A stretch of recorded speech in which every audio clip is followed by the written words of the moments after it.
All right, we are live. So this is the first ever NinjaFox radio games and geekery show. We've got two people here today, myself, Jeff NinjaFox, and my friend Brian, who's appearing as Thomas Servo on the screen here. Hi.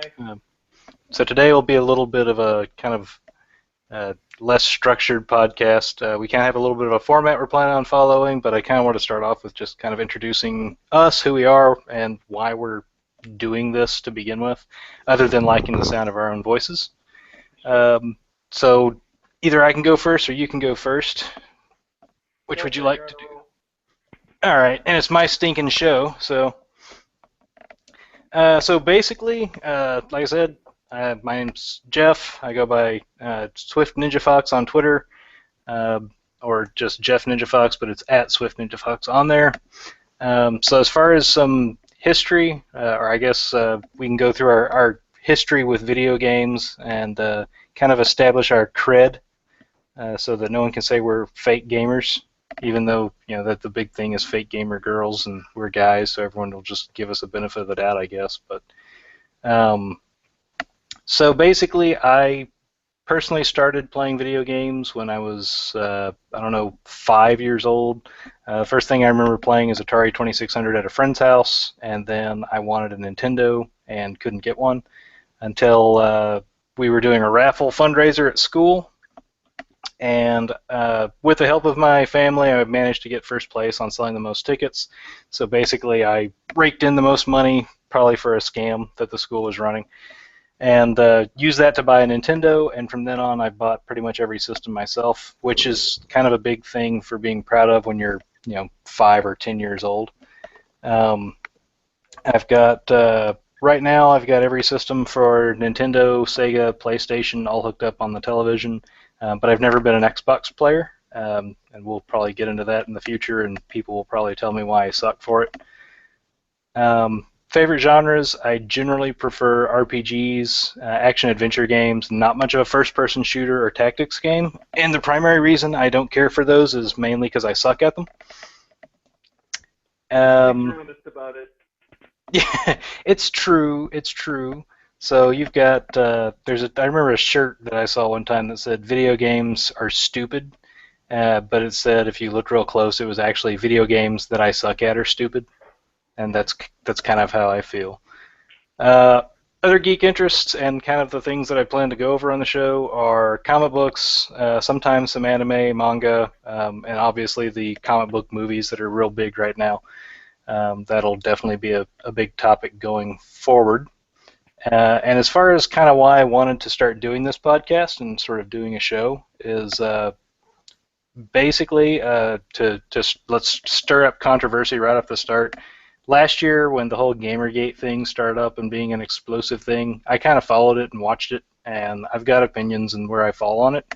But as it all kind of developed, I started to think that sort of my contribution that I'd like to give into gaming is to just sort of just be kind of another voice. I've got kind of some ideas that I'd like to do to take this podcast in the future that would involve indie games and maybe getting indie game developers and being able to just kind of bring people on, not just developers, but just random people, just random people from the internet that want to talk about video games and bring them on to just talk about stuff and new games that are coming out. If there's games, like brand new games that have come out and I've not played it, I'd like to bring on people just from Twitter or Facebook or just forums, theoretically assuming anyone ever listens to this. Just getting people on and basically that aren't journalists, that aren't paid people, that aren't marketers, that aren't people that are paid to advertise for the game, and just bringing them on and having them talk about it. And we've got a lot of different options nowadays with YouTube. You've got a lot of people you can go listen to. Total Biscuit does all of his videos. His WTF is. There are tons and tons of people on Twitch that are streaming, so you can watch games like that. But I just kind of thought it'd be kind of something I'd like to do, to try and to do that without people that have their own streams, that don't have their own channels and all that, just to be able to in the future eventually just bring on average people to kind of come on and give their idea of how they felt about a new game that came out, or what they liked, what they didn't like, and kind of form a general community review sort of thing with the shows as they go on. I, on the other hand, don't care what they like or don't like. Yeah. Not at all why I'm in this. Brian is our cynic. He's going to hate everything about all of you. It's true. I hate everything about everything, so. So, all right. So let's establish your history and your video game history and your street cred. Dear God. Okay. So far as video game history, I remember playing an old 2600 that my dad owned back in the mid 80s. I don't know, and I would hang out with friends uh, to play their Nintendo and stuff like that because we couldn't get one. I didn't actually get my first NES until, God, I want to say the early 90s possibly, and then kind of gone since then. Got a Super Nintendo. Um, Currently, the systems that I mostly use are my PlayStation 3 and my computer, but I have a bunch of them. We've got Wii, Wii U, Super Nintendo, I already said. What else do we have here? PlayStation 2. We got the whole slew. I've been playing, so I guess, gosh, I'm trying to think. I would have been probably about 7 or 8 when I started originally playing video games, and it got me through most of high school.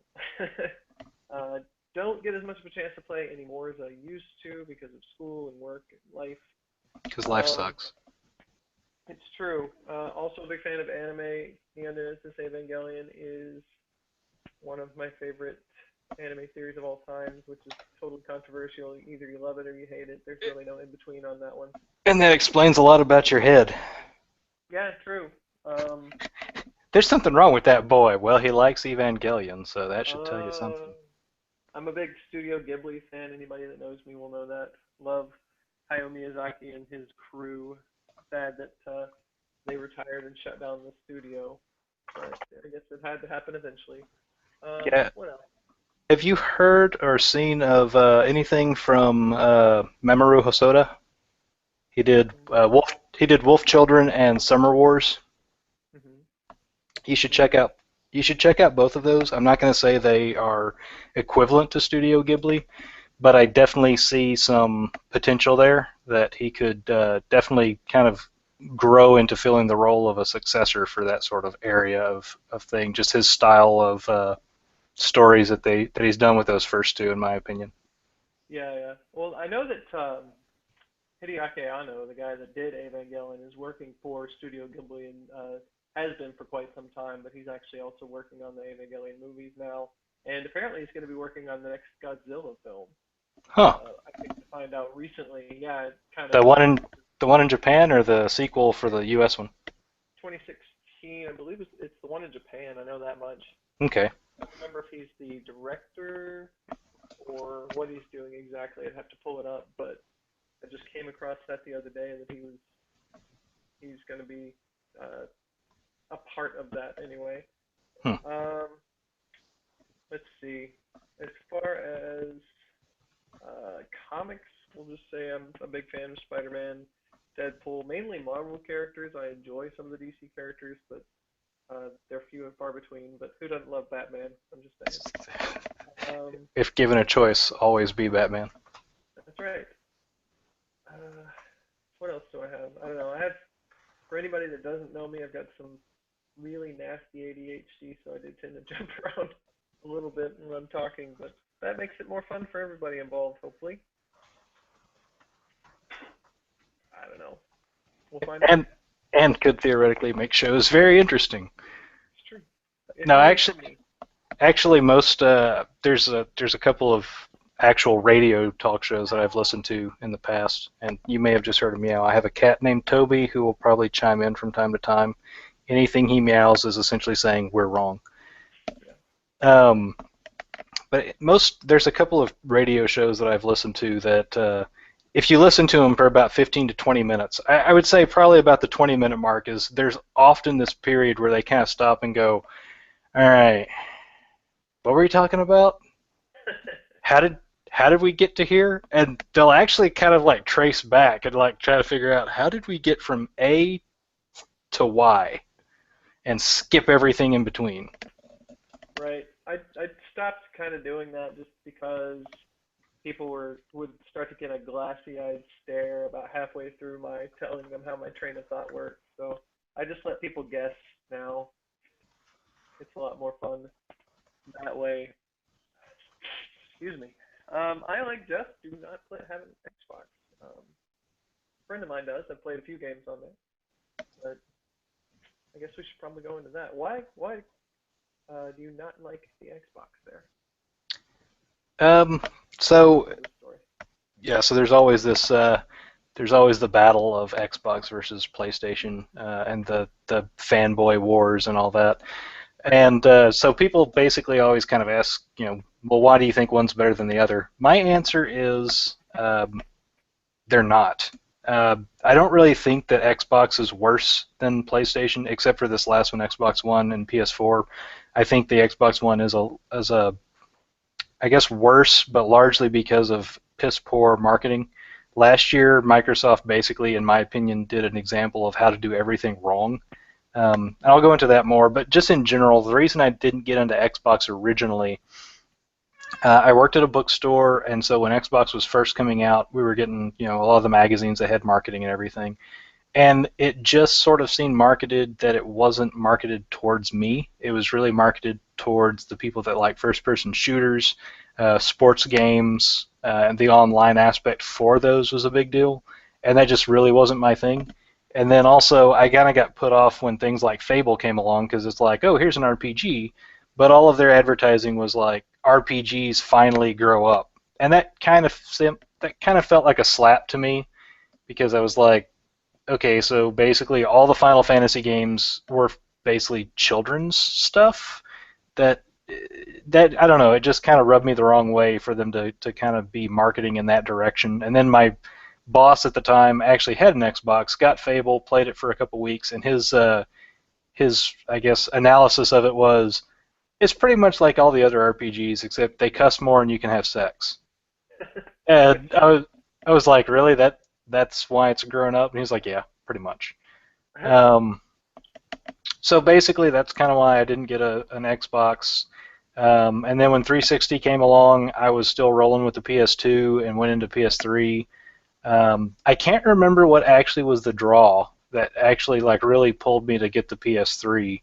I do remember that it pissed me off when I first got it because I was playing Final Fantasy 12 on PS2, and then sold my PS2, got the PS3, put Final Fantasy 12 in, and it looked just absolutely horrendous. It looked worse than a PlayStation game because it no, I actually never went back to it. I should now that I've got a PS2 again. I can actually go back and play it on a PS2, and the graphics it won't try to pump it out at HD.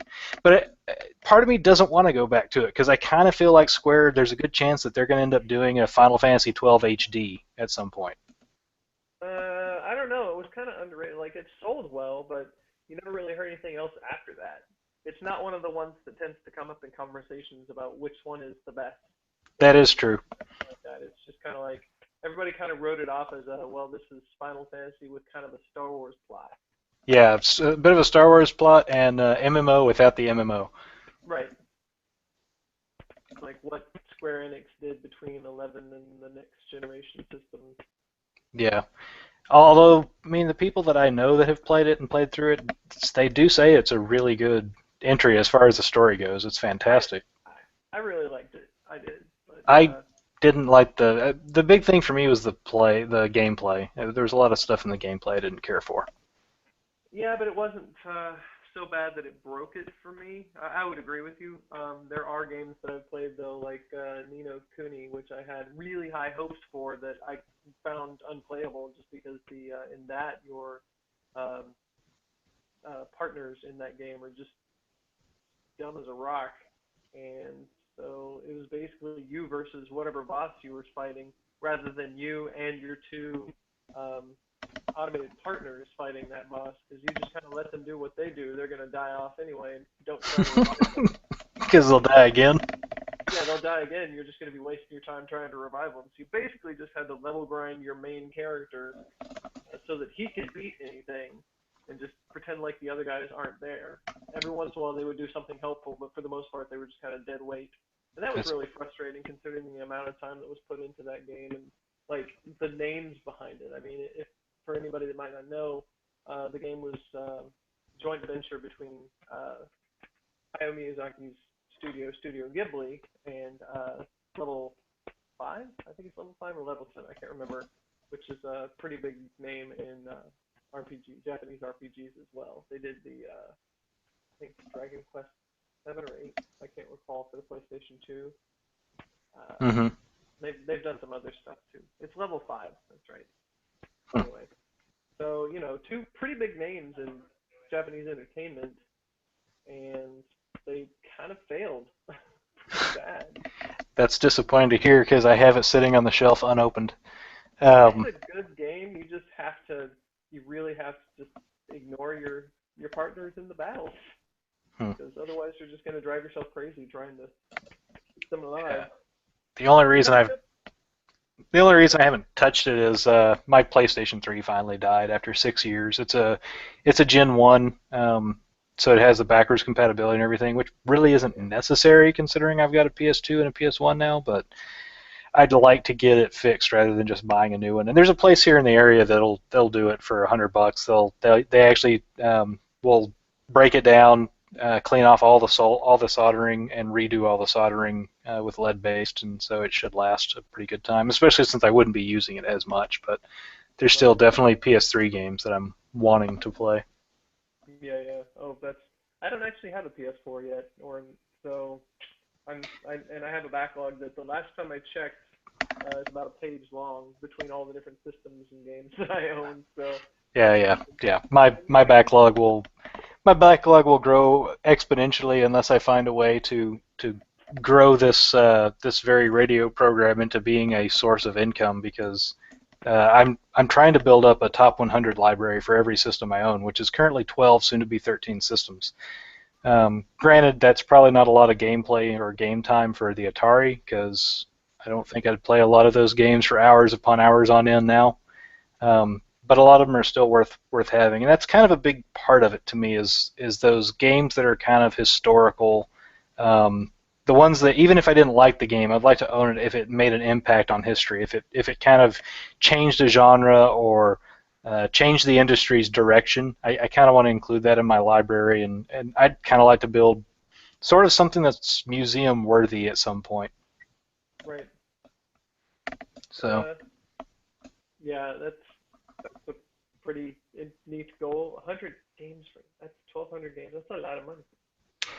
it is, but it's also it's fun because a lot of it at this point, if it's anything PlayStation 3 or earlier, the best route and almost the only route is garage sales or thrift shops, pawn shops, things like that. So it's kind of fun to just go out and do the hunting. It's actually a huge hobby out there. There's a lot of people that do the retro game collecting. I know I'm in a Facebook group. There's a number of guys that are basically their main goal is to have every published NES game, which some people have accomplished that, except for the one glaring gap that is stadium events that most people don't want to pay $10,000 for a cartridge. Right. Some people just get the $40 or $50 reproductive cart and just have that in its place, which to me is acceptable. One guy I know, he's closing in on those last spots, and he actually was posing the question not long ago: if you come across stadium events and it's for a quote unquote reasonable price, do you sell off your entire collection to afford that and start over? Because you built the rest of the collection. You were able to do that once. Right. Theoretically, you could do it again if all of it could pay for stadium events. Right.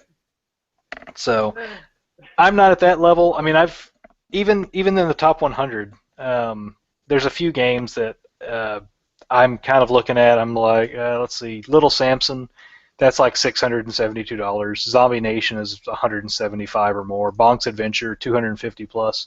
Those are in the top 100, so technically they're on my list, but it's unlikely that I'll ever actually be interested in putting down the cash to get them. Nobody Um, loves Bonk's Adventure. You shut your mouth. to, well, Bonk's Adventure on NES or Bonk's Adventure on TurboGrafx 16. Oh, okay. There's a difference there, and I never. every console that I own right now that's hooked up to the television is a console that I played at some point growing up. Whether it was I owned it, most of the ones that I owned growing up are the ones that are hooked up in there. It's my original Nintendo, my original Super Nintendo, N64, GameCube. The only ones that aren't is my PlayStation and my the Sega series. Um, Mainly because my Sega Genesis, I got a Sega Genesis Trio, which had the Genesis, the Sega CD, and the 32X, and I sold off the old Genesis because these were already hooked up together. So those, the Saturn and Dreamcast, I never owned, but I did play. I played the Saturn. I just rented it from Blockbuster for a week at one time, and then the Dreamcast, a friend of mine had in college that I was roommates with. So I played those consoles, and that's why I picked them up and included them in that collection. But the TurboGrafx 16, the Atari Jaguar, I never played those growing up. There's people that swear by them that they're really fun, and if I ever complete my gaming library journey, then I may eventually say, okay, well now I'm going to expand into these other ones. But for now, I'm keeping it a little bit controlled. I'm already looking at a few, thousands of dollars worth of games as it is. So, You there? but Oh, yeah, still here. I lost you there. That could So, happen from time to time. But anyway, well, one of the things that the whole retro viewing thing or retro game collecting, uh, it kind of eventually it can pay for itself because you've got you go out, you hit a garage sale, you spend $30 on a bunch of games, and you sell some of the games to other people or you sell them on eBay, and you make $50. So you just made $20. You got two games you want to put in your library, and you sold the balance. And you know that that opens up kind of, I guess, a question. A lot of people, especially right now, we can go into another area, amiibos. People hate the resellers right now. And especially in video games, the amiibos right now are a little different because it's buying retail. There was a story of some guy that bought like $4,000 worth of the Target exclusive because he hated the character and didn't want any of the fans to have her. what? Yeah, I don't know how this makes any sense because you're giving money to the company, you're telling them that it's popular by buying it. I Right. don't really know how that works out to basically a strike against the character, but nonetheless, you've got people that are going out buying them by the truckload, buying them by the caseload, and then putting them on eBay for 400 to 600% markup. And I think that is kind of scummy. Um, about a month or a month and a half after uh, Amiibo, what was it, Villager was out. About a month or a month and a half, I walked into a Walmart and just randomly saw four of them on the shelf, and I was like, it was one of those moral dilemmas. I'm kind of sitting there looking at it, going, do I buy it and make a profit, or do I be a good person and leave them? Always go for the profit. Well, at the end of the day, if I didn't do it, someone else probably would. And so I went ahead and picked them up. I bought them all. But I don't go and put them on eBay for four times the markup. I just put Yeah. them on eBay for $1 and let it go where it goes. If people bid it up higher, then they bid it up higher. If it goes for a retail price, then fair enough. That's where it should be. Um, and that's kind of where I fall on the reseller thing. If people are out there, I guess it kind of also to me feels like a thing that if you're a collector and you're trying to collect these things and you snag a few extras to kind of cover your costs and have money to buy more stuff, I understand the reasoning behind it. What's kind of irritating for me are the people who go and buy everything they can get their hands on for the sole purpose of selling every bit of it for profit. I went to Half Price Books when they did their clearance sale in Dallas, and I got there an hour before they opened, and I was like within the first 100 people in the door. And by the time I got through the door to where they had video games, there were a couple of guys there that already had two shopping carts completely full. They were just grabbing everything that they thought was of any value that they could flip for profit and just piling it in there. And that's kind of the part. That's kind of where I draw the line. And I'm like, I wouldn't want to do something like that. I don't want to, because I know there's people there that are actually looking for, adding to their collections, and so I don't need to buy 10 copies of one game so I can try and profit off all of them. Yeah. Uh, if I get one for me and like one to sell for profit, then that would be okay for me. I'd be happy just getting one for my collection in those sort of situations. Yeah, well, that's you know free market for you, I suppose. Yeah, I mean capitalism's capitalism. It's gonna be what it is. But I don't know. I kind of like to balance making a profit with keeping a soul. I don't want to become. I don't want to become. I'd rather be a Scrooge McDuck than a Montgomery Burns. Wait a minute, those are both terrible people. Scrooge wasn't that bad. Once he had the nephews and Webby, he would make the right choice in the long run. He just profited where he could. Uh, there's no such thing as a completely good millionaire. I'm sorry, but you had to have screwed somebody somewhere. Well, even if you don't realize you've done it, you're going to screw someone somewhere. Sure. I'm sure most of them realize that they've done it. But Yeah. like I said, you try to keep most of your soul anyway. Eh. I sold mine off on eBay anyway. Did you get enough money for it? It was I really pretty did good. not. Just about ten bucks. Well, it was 15. I'm not gonna. Not that cheap. You didn't shortchange it. Oh, that's good. No. Yeah. All right. Well, let's kind of move. Like I said, we're a little bit more flexible on today. It's kind of the first show, getting our legs under us, and it shows me here no one's watching anyway. So at best, this is something that if people watch later, you can come back and listen to this. But no one's watching live, so I can do whatever the hell I want. That's right. It's Um, that's what but I do anyway. but going forward, just kind of would like to take a look at some numbers here. Uh, there's a website, vgcharts.com, that's charts with a Z, that they post. They're not always completely up to date, but they did actually update this week. I like to think it was solely because I was going to be doing my first ever podcast, and so they wanted to have something for me. But they have basically the hardware sales and software sales for the uh, chart toppers, the top 10, global, US, Europe, and Japan. So for hardware sales this week, or actually is up to date as of March 7th. So they're not currently up to date as far as now, but as far as the current data that's available, the week of March 7th globally, PS4 sold 195,000 copies. PS3 had sold 43,000, Xbox One 98,000, and the Xbox 360 23,000. The Wii U, poor Wii U, back at 36,000. Um, there's a lot of I've seen a lot of people proclaiming they expect Xbox One to outsell the PS4 here in the next few weeks or months. It ain't happened. Not since they first released. There's been a few weeks here and there that they pulled ahead, but for the most part, PS4 is still ahead, just a little bit in North America, but everywhere else they're just dominating. And I feel like like, the Xbox never really caught on outside of the United States, except for I take that back in some areas of Europe, but like especially not Japan. They just really haven't gotten the audience, which kind of surprised me with Mistwalker making some of their exclusive, or at least well, I know two of their games were exclusive to the Xbox because Microsoft was a backer for that company. yeah, yeah, I think that's really why Microsoft bought that studio, or backed that studio like they did. Is they were hoping to get more of the Japanese market, specifically the RPG market over there, yeah, as popular as RPGs are in Japan. yeah, and they But didn't even. didn't really happen. No, not even remotely. In fact, for March 7th, they had 33,363 PS4s sold in Japan compared to 454 Xbox One. It's just crazy.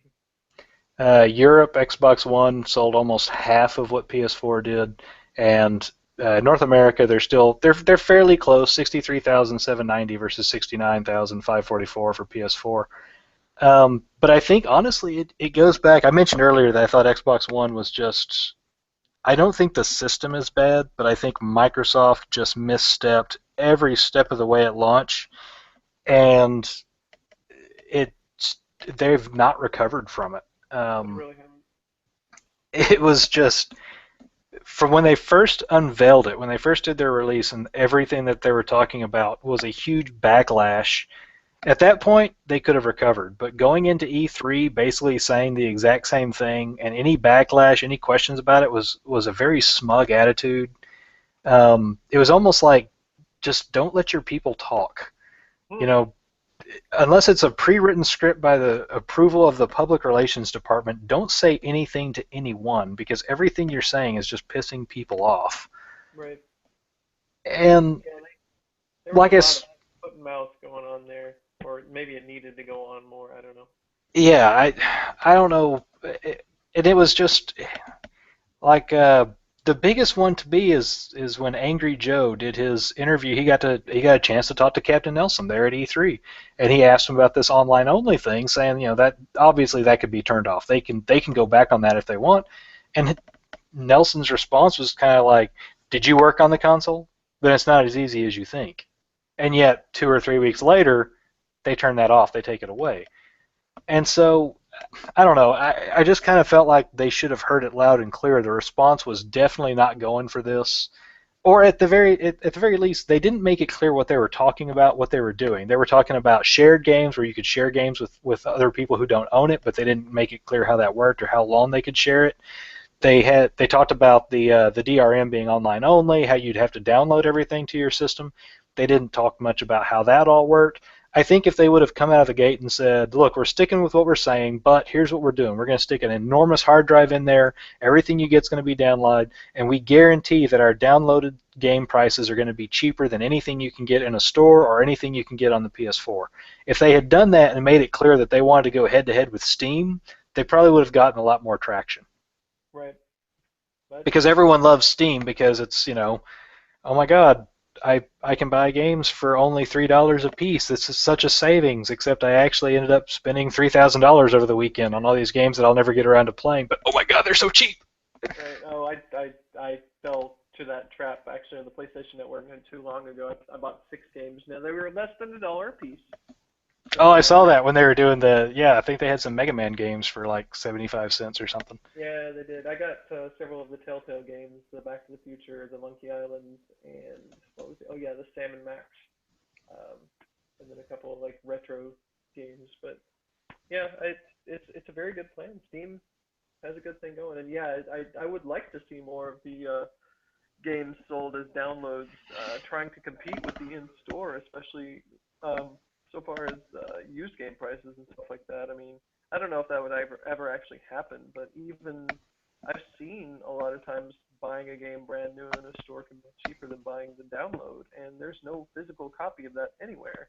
They didn't Mm-hmm. have to produce a disc or anything, so why am I paying more to download it? Which actually, in my mind, makes it easier for the manufacturer of the game than I would to walk into a store. I mean, I guess maybe the convenience plays a role, but is it really worth it? I don't think so. Yeah. Yeah, I feel like and that's another thing, the death of the booklet.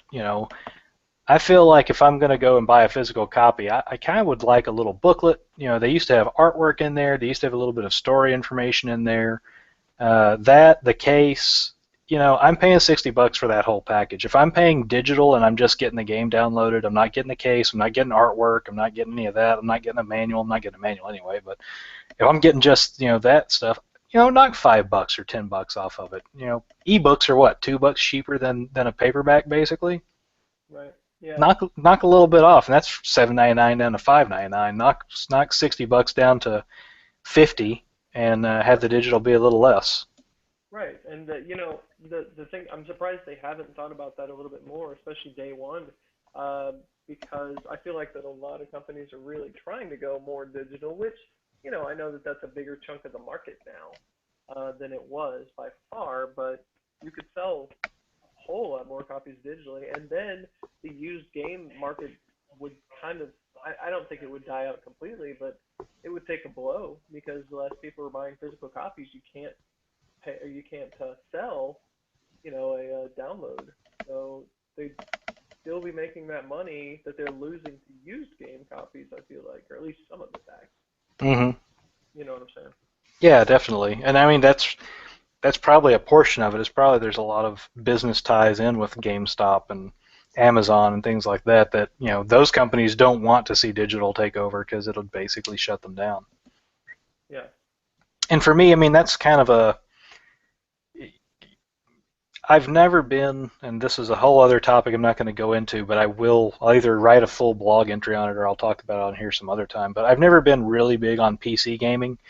All my MMOs have been PC games, and I mean I play some. I've done the Diablo games on PC. I've played Neverwinter Nights on PC, but MMOs have been my big PC area, and then my console is just kind of to kick back on the couch. Arguably, my current PC could be hooked up to the television and do anything a console could.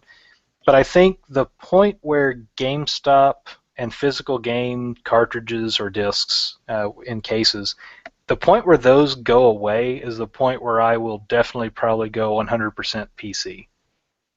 Yeah. Just because I can slap in a massive terabyte hard drive, I can everything that the PC gamers always talk about why it's better. The better graphics, you can tweak things, you can get add-ons, you can get patch things, all that sort of stuff. And I know that anyone who is a PC gamer would say, "Oh, you should do it now." Yes, I realize it. I'm not actually going to disagree with anyone. I know that PC gaming it offers more, it has more power, it is overall going to be the better experience. But for some reason, there's still something about it that I still like stuff on console. And maybe I'll become a PC gamer with Nintendo for my consoles in the future because they don't do PC stuff and they're not going to do PC stuff. I don't think so. Right. No, I would doubt it. The thing that I have, or the main reason that I've been mainly a console gamer up to here just recently is honestly price. You have to consider for upgrades and stuff like that for computers how much it would cost you between the beginning and the end of the PlayStation 3 versus I have one console, assuming it doesn't die out on you. That's a pretty big gap. Like that's a lot cheaper to buy the one console for what was it, 7 or 8 years. That was, and they're still coming out in games for it, but Yeah, 7 or 8 years between when it released and when the PlayStation 4 released. That's that's a sizable amount, and I feel like that consoles will kind of still keep that place for a lot of people for that very reason. Especially now that they're powerful. I mean, you can't upgrade them, but you don't really need to because all the games that are developed for them are developed for that, not for you know, can people play this, yeah. and will they be Well, able to? well, yeah. Yes and no. I mean, the thing about it is, it comes down to I think the money now is where the issue is. Right. Someone has $600, they can go and they can buy a console, and they've got it now and they can play. But if you do have the money that you can save up a little bit longer, wait longer, and put down the money to build a PC, I think then that money is going to last you longer. For example, I spent about $1,200 building my new PC. Mm-hmm. Um, I it, let's go ahead and say 13 because I used the RAM from my previous PC, and so I'm looking at like $116 to upgrade the RAM to newer, faster RAM. So let's just say $1,300 for this PC. In 6 years, when the PS5 comes out, let's just say, for pretend's sake, it's going to come out. It's going to cost, let's say, another $500.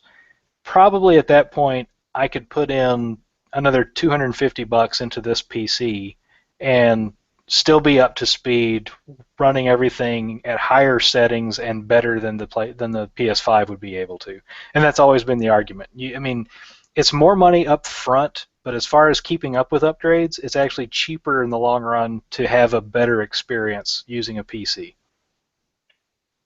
Uh, I don't know. Yeah, if you get out with another $250 in upgrades in 5 years, I'd be surprised. I really, really would, because it seems like to me each new round of games is pushing the hardware further and further, and you're having to upgrade more and more. I mean, I know that they're reaching kind of a point, and going from the PlayStation 3 to a PlayStation 4 is a good example of this. They're reaching the point where they're not going to be able to do a whole lot more graphically until they completely redesign the engines that they're using for game design. Um, but even that being the case, once they do figure out what they want to, what they need to do next, then you're going to have to pay for even more upgrades. So I would actually argue that point that they're probably going to be spending a lot more than just $250 for 5 or 6 upgrades. Maybe for the next one, that could be possible. I don't know. Obviously, my crystal ball is in the shop, so I can't say for certain. But Yeah. Well, the main thing that I look at is video card is the big part, and really, you can upgrade a video card for a reasonable price. My current video card probably can crank out anything that the PlayStation 4 could. Um, Sorry about that. I had to plug in my headset because it alerted me that the battery was going to die. probably good on Uh, Eventually, I'll get an actual microphone set up and have a studio thing in here or something and pretend I'm professional instead of just some schmuck on the internet. It's true. The problem is I'm just some schmuck on the internet. So, but You're not fooling anybody. but just upgrading your video card is your big thing because if you put in the money up front, I've got I can put 16 gigabytes of RAM into the system, into the computer right now, and still have 2 slots for another 16. That's pretty much more than you're going to need for most things right now. I know a friend that has, I think he's got Windows 7 Ultimate with the maxed out RAM that the computer can handle, that Windows Ultimate even recognizes, and he's got 2 top of the line video cards in there at the same time. He's running everything top level. But of course, that's his hobby, is keeping his PC upgraded to the top level. So he is actually dumping a lot of money into his. As far as like what they're going to do next, that could be a factor. If they make enough leaps and bounds that basically all of our PCs become obsolete in the next 5 years, and we're going to have to start from the ground up, that's a major argument right there. Especially with VR being the big thing right now, I don't really think VR is going to be a huge leap just yet. But I'm hoping they keep exploring it, because right now we're just everything that they're doing right now. Project Morpheus from Sony, the Oculus Rift, and Valve has one coming out. That Valve has said that there's no one who has tested theirs has experienced any motion sickness. And so everything that they're doing right now, it's like, oh wow, this is really cool, but it's basically still, for all intents and purposes, a computer monitor in front of your face. It's just moving with you. But that's like the equivalent of dial-up. As far as VR goes, I think right now it's really at that point of we're mind boggled at having 256 megabytes of RAM in a computer as the equivalent. And in 10, 15 years, what VR is now to what VR is in 10 or 15 years, I think is going to be massively different if they continue to develop it and if they continue to make strides with it. Yeah. I don't know. We'll just kind of have to see on that. And I hope it doesn't end up being another, 3D movies. Or the widespread domination of the Virtua Boy. Ooh. Ask Nintendo about VR. Yeah, I'll tell you all about it. All about the headaches, literal headaches. I think it made people's eyes literally bleed at one point. I know it nearly did me, and I just played it for a couple minutes at the local Blockbuster. I think your eyes would liquefy and start to ooze out of your skull if you played it long enough. So, moving on from hardware, just a rundown real quick, the top 5 software worldwide. Number 1 will make you happy. It was Legend of Zelda Majora's Mask 3D. I didn't actually like that game in the series. I like the series. Don't That's get me wrong, but that's that why was really. I just knew you liked Zelda, so that's why I was throwing that out there.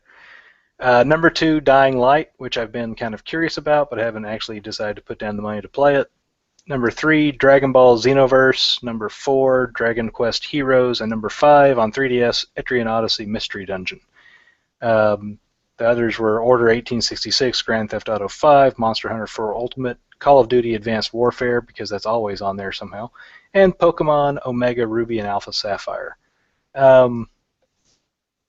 This is actually the first week that I usually kind of poke around and look at VG charts. They're actually a pretty good site for just getting simple news. Their latest stories are basically like, boom, this happened, boom, this is what they said. That's it. They don't have any opinion on it. They don't have any explanation. They just give you the real short, brief details. So I like to poke at it from time to time. This is the first time I've actually seen the software charts. There is not a single Xbox game on the chart at all. Wow. It's That's all well. To be PS4, fair, PS3, and 3DS. some of those were, I think, Japan only. Is Etrian Odyssey X Mystery Dungeon, is that releasing here? I know Dragon Quest Heroes is Japan only so far. Yeah, But yeah, I think and Etrian Odyssey just came out here. that's a Or big coming out factor. in 2 days, I should say. And that's a big factor when things just release in Japan. That's going to have an effect on it. If you look at just the U.S., if you look at just the U.S., then you've got Call of Duty and Assassin's Creed Unity in the top five for Xbox One. Well, seriously? Sorry, say that out loud. Well, Call of Duty is, it's still the first-person shooter, and I've never been good at FPS, so I've never been interested in them since GoldenEye. I actually I, did play one of the Call of Duties. I got it at a garage sale, and I was like, you know what? It's been a decade since I really sat down and gave a first-person shooter a try going through, so I'll play through the story part of it. And I didn't hate it. I had fun for the brief time. It's just multiplayer is really where FPS shines, and I suck so bad that I know it's not an area for me to get into. That's Um, fair. and then Assassin's Creed, every time an Assassin's Creed comes out, I look at it and I'm like, oh, look, it's the same game I played last year, but I still want to play it and stab new people. Um, yeah, it's like it's some sort of crack. It's an That's most addiction. better than actually going out and stabbing people like you would prefer. So, fair to Yeah, that. that is true. If you stab people in a video game, you're not hurting anybody and you don't have to go to jail. Whereas if you stab people in the real world, then you're a psychopath. It's true. It's So just, personally, I would rather people be stabbing and shooting video game people than real people. it depends on the people. So, Hey, I will say I'm the same as far as first-person shooters as you are. I'm not great at them, or at least definitely not good enough to do it online. I've been told in the past, you just need to practice. And I'm like, I'm not that interested in this game. yeah, Uh, yeah, I'm that's a big really not. factor. There are a few exceptions as far as there are some that I'll play, like you said, for the storyline. Bioshock Infinite comes to mind. The Half-Life series comes to mind, but they're few and far between. Most of the shooters are not going to be story have much of a story, if any at all. So Yeah, I tend to skip them as well. yeah, and for some reason, I prefer third-person shooters, like the Resident Evil games. Once they went, even when they went over the shoulder, I enjoyed those more. A friend of mine and I played five, and as far as like the gameplay goes, it was fun. It just wasn't a Resident Evil game, but as far as the gameplay, I enjoyed it, and I'm actually looking forward to the Division. A big part of this for me is, if you like those sort of games and you've got friends who like those sort of games, I imagine it's a blast to be able to play together as a group, as opposed to always playing by yourself. I'm sure there's some people that love just going in and playing against random people too, though. But for me, it'd be more fun if there were other people I knew that were on my team. I just don't play well with others. Let's just be honest about it. I uh, don't. for some reason, I think back to Red versus Blue. I think Brian would embody Donut in the group. Just everyone else is off shooting, and he's just off doing some. Damn it, Donut! What are you doing? Yeah, that's pretty much that's my life right There's a there. thing. There's a thing over here. It doesn't do anything. But look at it. No. I've been known to admire the graphics of the sand in Halo once. It was a while back. It was actually when we just gotten. I just first seen it on Xbox 360, and I was like looking at the. I was looking at like the textures in the dirt, and just like, what are you doing? It looks really neat. So yes, This is all so amazing. this is amazing. Why are you staring at the dirt? Look at it. You can see the grains of sand. Yes, that's nice. Can we play now? So yeah, I guess I can respect shooters somewhat. Excuse me. So yeah, so far as Majora's Mask, I'm glad that it's selling well. I just couldn't. It's kind of it's with Zelda 2 for me as far as it's just odd for the series. Like the way that it plays out with the repeating timeline and stuff like that was weird to me. Yeah, didn't it have like a time limit? You had to do things within a certain amount of time. I want to say 3 days, but don't quote me on that. Yeah, you have to do within a certain amount of time, and then you actually like go back and it resets. You keep some of your upgrades, but not all of them. It's kind of odd. I own it on my Wii, but I've never actually played through it very far because it just began to annoy me. So, Yeah, I had it on N64, but I didn't play it very long either, and I sadly sold it, and now it's expensive to pick up on N64. So anyhow, been so released. let's move on into some news stories from this past week. I'm gonna Okay. save yours for last because there's probably some gold in there. Uh, so I thought this one was interesting. Uh, Teachers warn parents. This is in head teachers at the Nanwich Education Partnership in Cheshire, England, have warned parents they will contact police if their children play 18 plus rated games.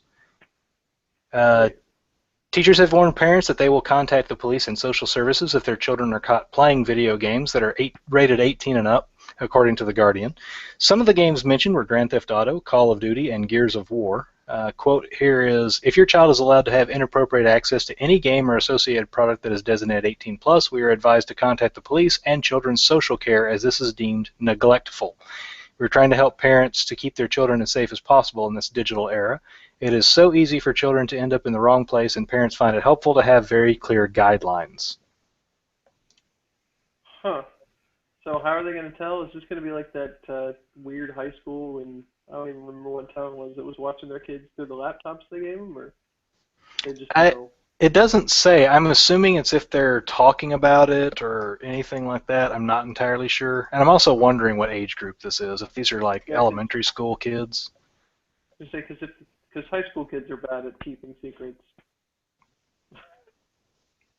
Not at all. I don't. How many pregnancies happen every year in high school? I don't know. Too many. I Let's feel like an old see. man when I say that. I don't. Kids, kids with their sexing each other. I don't see anything about the what sort of school or what age range it is. I'm assuming obviously it's going to be probably not high school because it'd be 18 plus at the senior level. I'm assuming this is probably junior high or elementary school. And also I know that I think the grades are a little different as far as ages in the UK. But either way, obviously there's a parents group that is not happy about it. I think it's crap. You know, I understand I could understand saying that you're going to have maybe a parent teacher conference. Contact because a lot of parents they still think that video games are for children. They don't realize that there are video games that are made for adults. Right. So I can understand having a conference with the teacher and the parent saying, "Hey, your kid was talking about this game. We're aware that this game is 18 and up. We want to make sure that you're aware of it." Blah blah blah blah blah. And that's kind of what the parents group is saying. They're overstepping their bounds, saying they're going to call the police and social services because that's just getting you into the system to have your kids taken away because they played a video game. Right. Um, yeah, that I don't. I feel like that's definitely overstepping their bounds um, on multiple levels. I don't know. It's very Big Brother-ish. Yeah, and that's My what it says here. I absolutely get why the head teachers are doing it because children do need to be protected from technology, but to get social services involved is an absolute disaster because it starts telling parents we don't trust you to be a responsibility for your children. yeah, I that's mean, yeah. I don't know. I don't feel like that there's ever really any justification for something like that, especially when you're talking about an entertainment medium. This is the same thing as banning books. Um, it's because one group of people thinks that they're inappropriate, for children of certain age groups or for certain groups of people, and really, who's to make that call? When it comes to kids, I think the parents should, and I agree with you that the possibility of having some sort of a conference with them or something like that to make sure that they're aware might not be a bad idea. But I don't feel like that most parents are as disconnected as people try to make them out to be. Um, I feel like that more parents are paying attention to what their kids are doing than people give them credit for. Unfortunately, it's like with most things, the really bad examples are the ones that we hear about. We don't really hear about because the parents that are doing the things that they need to do and taking care of business because it's not very exciting for a news story. So I don't know where I was going with that, but Well, and I they, made a point somewhere. well, and the parents that a lot of parents, the ones that don't know that this is an 18 plus game, they're some of the ones that don't know are the ones who are also aren't going to care. Right. You tell them, hey, this is an 18 or up game, they're gonna be like, whatever, it's a video game. Yeah. But I do agree that it's worth. I think it's at least something for the teachers to have a conference and say, your kid was talking about this game. This game is 18 and up. Your child is 12 years old. They, I, are you sure that this is a game appropriate for them? And because the rating systems are there for a reason, and I think there are a lot of parents out there who still do kind of have that concept that video games are for kids, and haven't realized that the average gamer is in their 30s now, and that the medium has grown, and just like movies and books, there are games that are made for adults and there are games that are made for kids. right. Grand Theft Auto is made for teenagers and adults. That's why it has an 18 plus rating. Right. I don't know what you're talking about. That 5-year-old totally could play that game. Just turn off the sound, basically. Well, As long as they don't hear the hookers being stabbed, then it's totally okay. as long as you don't hear the people screaming as you run them over. It's exactly right. I think it's an important lesson. Basically, just put their little heads in a bubble and let them do whatever they want. That's a study for a scientist out there, right there. What is the effect on people playing video games without auditory input? That's right. Is it as dramatic? I don't know. I don't think it would be. I, I, I don't really think it would. And I mean, it's a huge thing right now. Again, like I said, I don't want to dig too deep into it. I don't want to get into Gamergate discussions. I don't know how familiar you are with it or how much you've kept up with it. Not at all, really. There you go. That's kind of a big thing. A lot of gamers haven't followed this thing. They don't know and they don't really care as much as a lot of people have made it out to be. But I don't want to go into deep into it. I'm sure I will in the future because I have been following it. It does rustle my jimmies. Oh Um, my. it pisses me off a lot of the stuff that's going on, and to me, a lot of it boils down to, you know, if you don't like it, don't play it. If you don't think your kid should be playing it, don't play it. But bottom line to me is, if there's things in a game you don't like, then don't play that game, because there's things in books that people aren't going to like. Don't read those books. To me, they're all forms of art. Movies shouldn't be censored and taken off, and uh, directors shouldn't be told what they can and can't put in their movies. Authors shouldn't be told what can and can't go into their books. But it's definitely something that is happening. So Right. yeah, again, I don't want to go too much into depth on it. I will rant all night about it, and there's plenty of other podcasts. I can hear Um, your the steam coming out of your ears a little bit. yeah, you can feel the passion growing. I can. Jeff and I have known each other for quite a long time, so I can hear these nuances of upset in his voice. So, um, yeah, no, that's crazy. I'm not one for big government. I mean, protecting is one thing, but spying is completely different. Well, Back to the article. and some of it to me is even silly things. Like here recently, there was the Lionshead Studios that did Fable. Yeah, They put Lionhead. it they put a thing out on Twitter of I think it was last Monday. It was apparently National Cleavage Day, which is silly in its own right. But they put a thing and basically said Happy National Cleavage Day, and it was a picture of the barmaid from Fable holding the two mugs in front of her jugs, and it's the Frothy Jugs Tavern, Yeah, and or Frothy Mugs Tavern. She's holding them in front of her, breasts, and she's in a corset, so they're pushed up because it's a freaking medieval age Renaissance sort of thing. And then afterwards, they did another one of they said, and just to make sure that we're being fair, and it's a guy with like a hole cut out in the back of his pants, so you've got his butt cleavage showing. the internet did not take kindly to this of how horrible it was and how they were being basically objectifying women and being sexist and yada yada yada and on and on and on. But I note that they only complained about the picture of the woman. They didn't care about the picture of the man's ass. They only worry about the picture of the woman, and eventually Lionsgate pulled it down and apologized for it and said they were wrong and blah blah blah blah blah. And I'm like, you know, don't ever go to a Renaissance festival because your head's going to explode. I mean, you're just not going to be able to survive the experience. Right. Yeah. No. That, there's a lot of that going around, but they're enjoying it, so or at least they seem to be. Wow, that Yeah, sounded really sketchy. Something they're going enjoying. Yeah, yeah. I mean, most people that go to a Renaissance festival are there because they choose to be, and they're wearing what they want to wear.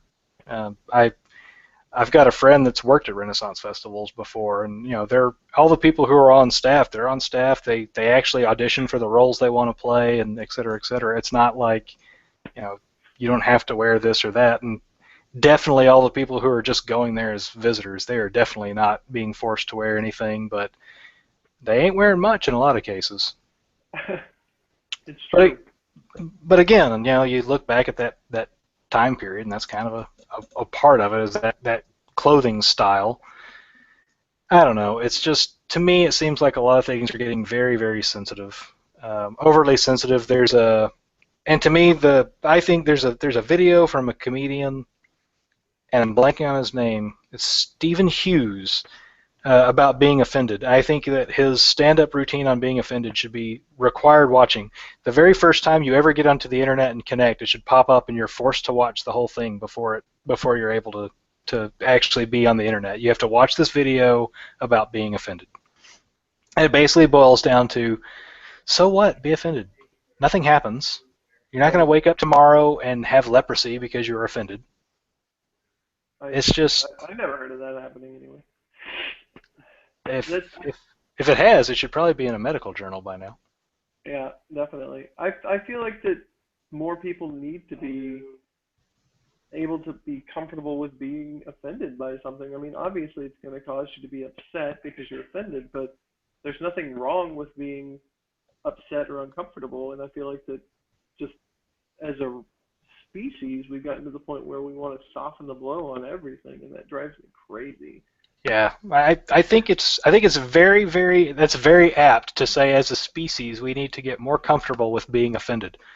You need to Yeah, learn how to deal with it, how to adapt, and how to move on, and just again, like Steve Hughes said, you're an adult, deal with it. exactly right. It just I don't know. It does. It drives me crazy because you're having to walk on eggshells all the time to try to not offend somebody, and you're still going to do it. Somebody is still going to be somehow offended by what something you say or do. It Absolutely, can't be avoided. It's just absolutely. part of human interaction. Yeah. And Well, that's been one of the big things. Again, kind of touching back on it, that's been one of the big things that I've seen a lot of people comment on with GamerGate is, you know, we're kind of in a situation where we're getting to the point that the developers are going to get into a situation where the only way to win is not to play. Because a right, big part of this is around female representation in video games. And this is, I wish our other uh, member of this, I wish Jenny was here, because she's got some good input on it. Jedi. But, yeah. But a lot of big thing is, there's not enough. Every video game stars a male character. It's always a male character, always a male character. Not literally, but it's often a male character. And so basically, they're saying that there need to be more female characters. They need to be well written, et cetera, et cetera, et cetera. The problem is you can't write a good. There's no way to write a female character that'll be well accepted anymore. If you write her too strong and action hero-y, then you're basically accused of just making a male character with boobs. If she's Right. not action hero-y enough, then you've basically weakened her and made her not strong enough. If Right. you draw her sexy, then you're basically objectifying her. If you draw her not sexy, then you're basically taking away her sexuality. Right. It's getting to the point where like, how do you There's win? Yeah, there's no. It doesn't seem like there is a way to do so. Somebody will figure it out. Somebody much smarter than me. Well, the I'm answer the sure. answer is simple. The answer is let creators make the game they want to play, make the characters they want to make, and you decide if you want to play it or not, and that's it. That's the end of it. If you don't want to play it, if you don't like the character, then that's not a game for you. It's not one that you're going to enjoy. Right. Yeah, just vote with your dollars, really. And there was Unfortunately, I have to say that's how it's going to have to happen. And unfortunately, too many of those dollars, in my opinion, are going to first-person shooters on consoles. But that's neither here nor there. well, and then there's actually a I don't know. Obviously, I don't know her actual name, but it's on. She's got a blog on Tumblr. I came across it, I think, from Twitter. It's called the Spidey Girl blog, and she kind of commented on it, and she made a really good point where basically she said, let me see here. People seem to lump in the character Tracer from Overwatch that Blizzard's made in with other characters. To me, Tracer has a different body type, more bottom-heavy, less hourglass, shorter legs. She's stockier and close to the body type that I've heard described as a Korean radish. So we have 3 body types for women, 4 for men, yet this is apparently an issue that requires a cry of sexism. And this is the crux of the topic, how I feel these so-called advocates, these people obsessed with social justice and crying misogyny and sexism at every turn, are not pro-women, they're anti-sex and pro-ego. We have a game like Overwatch with a diverse cast of women and men of different nationalities, and yet it's still considered problematic. They've lumped every woman together into one type, sexy, and they call it a day. They erase the different body types displayed in Pharah and Tracer because to them, that is a body type. To them, classically attractive women are just lumped together regardless of if they have different body types or not.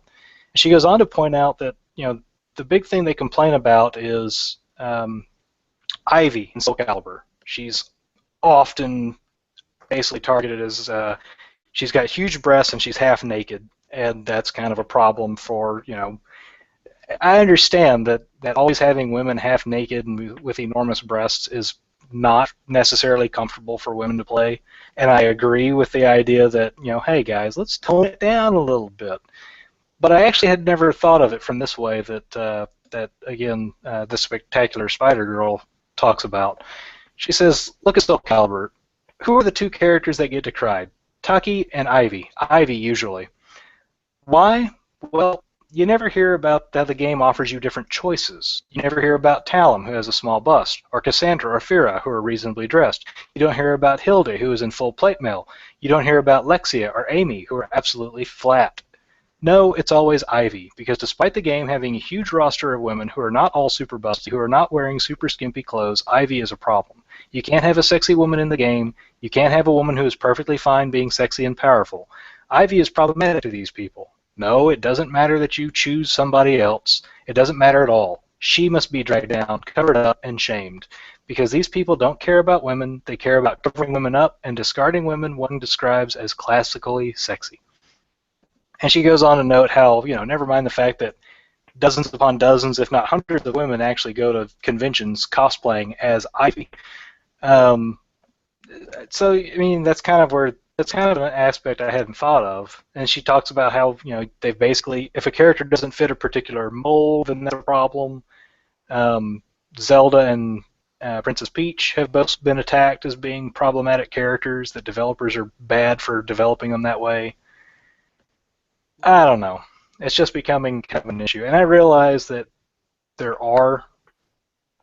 is room for improvement in some areas. Some games are over the top. Dead or Alive Volleyball has always struck me as just being absolutely ridiculous. Right.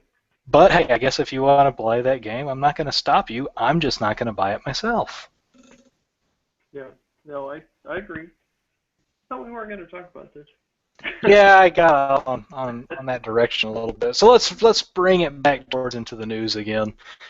So another thing, because we were just talking about them earlier, I wanted to point this out. They've reported that GameStop, their profits jumped 11% in 2014, which I find really interesting because 2014 with digital games and even PS4 and Xbox One having digital download, a lot of people were saying GameStop was going to start basically having a slide, that they're going to basically go out of business over time. And yet, GameStop released their fiscal year figures for 2014, ended on January 31st. Revenue increased 2% to $9.3 billion. Profits increased 11% to $393.1 million. New hardware sales saw a 17% increase year over year to 2.03 billion. Mobile and consumer electronics went up 71% to 518.8 million, and new software sales dropped by 11% to 3.09 billion. So a rough year. Yeah, yeah. If I ever get to $518 million, and believe me, things are going pretty good at that point. Well, that was one of those things that, again, I feel like that. I don't know. I don't know how they could even try to predict that a company like that, being as ubiquitous and easy to get to, they're almost like Starbucks now. There's a game shop everywhere. As a matter of fact, for the longest, there were three within about a 5 mile radius, not too far from where I live. So Yeah, it's really down at the mall in the area. There's one inside the mall. There's one outside the mall, and there's one just down. If you drive down 2 exits down the highway, there's another one. yeah, it was a similar situation that I'm talking about. It was next to a mall, but there were three right there. So Get obviously any they're doing something right because get any time there's a used game that I'm actually looking for, I can never find it in stock at one near me. yeah, yeah. So I'm just gonna let that one go. So they did mention, but I think it is interesting though that they mentioned that software sales were down, but hardware sales were up. So the PS4 is still selling, flying off the shelf. Xbox One is still selling. It's not doing as well as PS4, but it is still selling.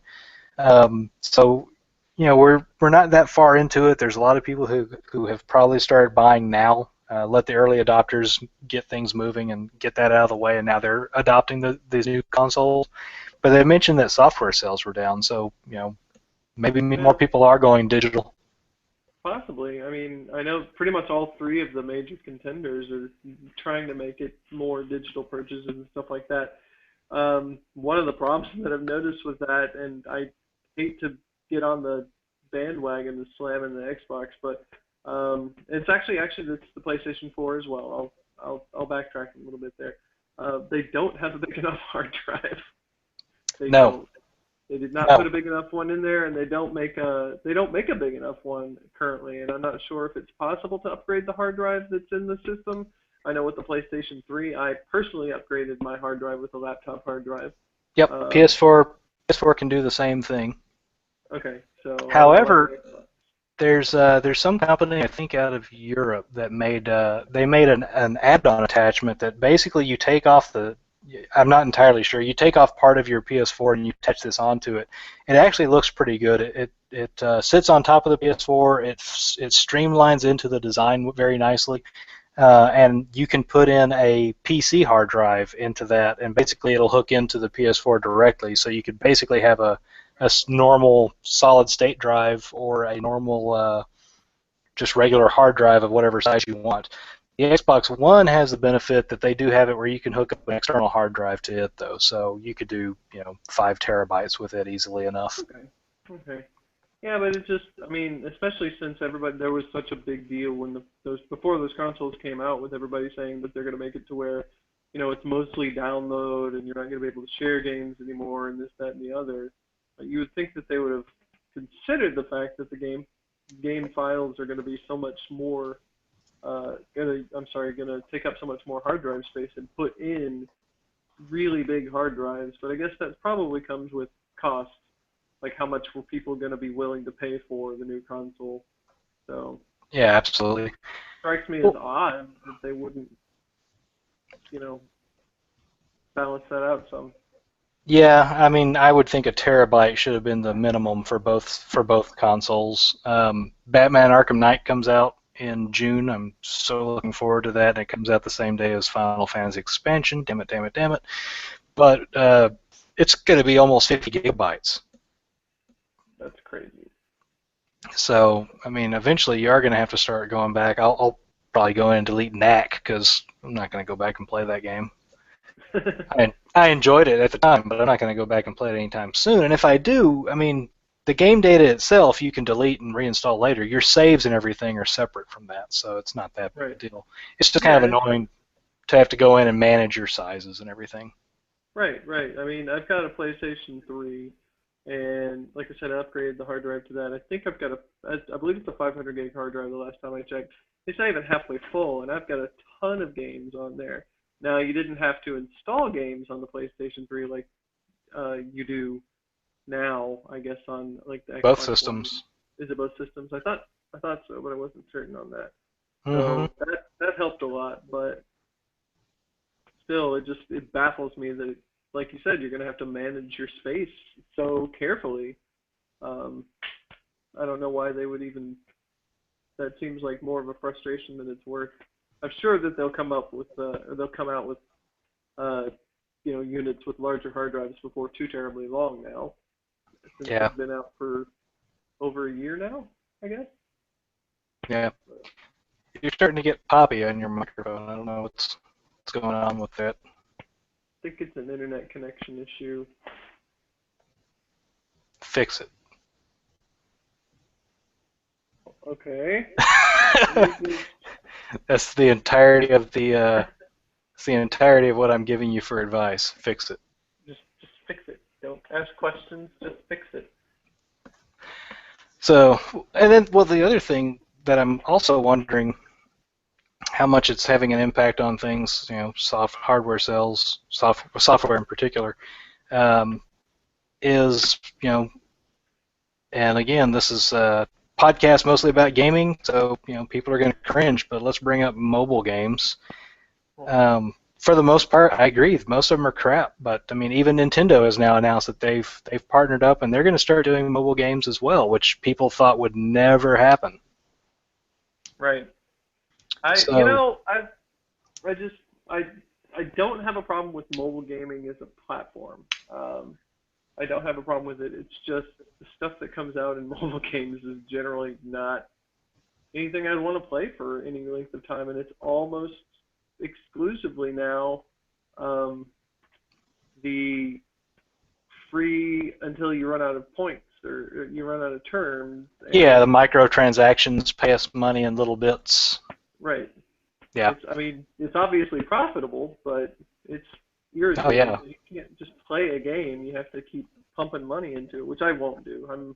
I guess, one of the few that I can honestly say I don't remember ever having paid anything on one of those games. Like, nope, I'll just wait for the timer to time out to get my next turns. Thanks. Yeah, yeah, definitely. And I don't expect Nintendo to go that direction. I don't think they will have microtransactions. I think they'll have solid games.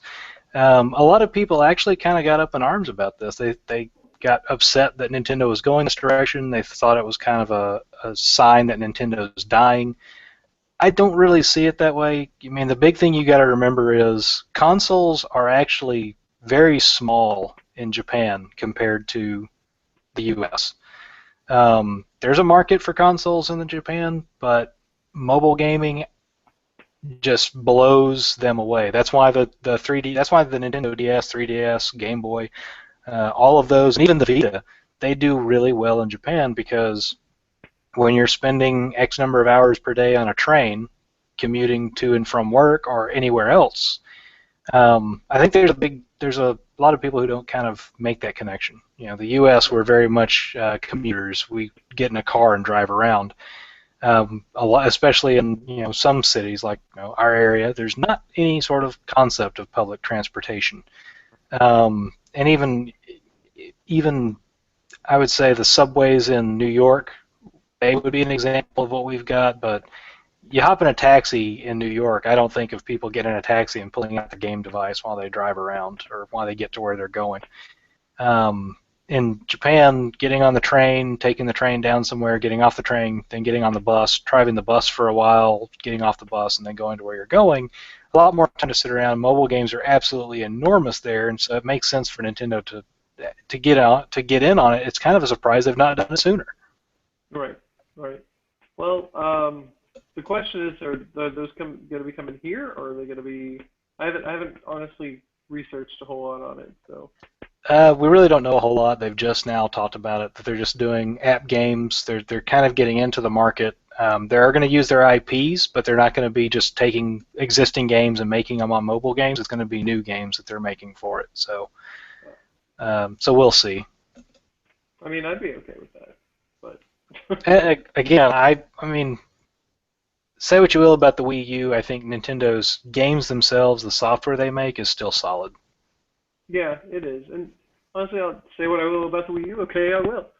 It's not a bad system. It really isn't. We have one in my apartment, and what I played on it, I enjoyed. It didn't have any major flaws as far as graphics-wise or anything. It's not as pretty maybe as some of the other current generation consoles, and they've had some Nintendo, as far as their consoles go, have had a few issues of late. They seem to have been a little bit more concerned with controls and trying to make it seem more. I don't want to say physical, but it came off as gimmicky to me. Like the motion control and now the control pad with the screen, just it seems gimmicky to me, and I would say I think they need to, that probably the mobile gaming thing, just kind of tying it back to that, is a good thing for them because it's not as gimmicky. Like it's something that's become more mainstream, and they probably need to do a little bit of that Hmm. after all the stuff that they've had this gimmick, because gimmicks have not worked well for them in the past. Well, it worked for the Wii because that's still the top-selling console of all time. Um, Well, because they but got into so many different areas that aren't normally gamers, and I think it may have come across as gimmicky, but I think what their goal is, they're trying to innovate. They're trying to find new ways to approach games. and And it's just sometimes you hit, sometimes you don't. Now, I do kind of agree that they should go back to kind of get back to basics because generally speaking, let's look back at their history. Whenever they try to do innovation, doesn't seem to really work console or hardware or peripheral wise. The Wii is actually the exception to their rule. right, Um, the Zapper on the NES, two games maybe used it. Carried it on to the Super Nintendo with a Super Scope. One game used the Super Scope. Then they got into N64 with the expansion thing that they had for the N64 and the Rumble Pack, which I thought were actually pretty cool, but not a whole lot of games actually really made use of them. GameCube, even though it didn't do phenomenal, I mean, it was a solid little system, and it got back to basics. It just was focused on games. The right. Wii, they did again. That was kind of their. Oh, and going back to the NES, let's not forget Rob the Robot or the Power Glove. Oh God, let's do forget, please. The, I can't forget. I kind of now that they're not used for it, I kind of want a Power Glove just to go wear when I walk down to the mall or something, just to walk around. What's up? How you doing? Movie about that, wasn't And I think there was actually. there? The kid from the So Wonder Years. yeah, yeah. The Wizard. Yeah. So there's actually it's a thing that it's kind of become one of those things that the Power Glove is so cheesy. It's kind of cool now that people like it just as a novelty piece.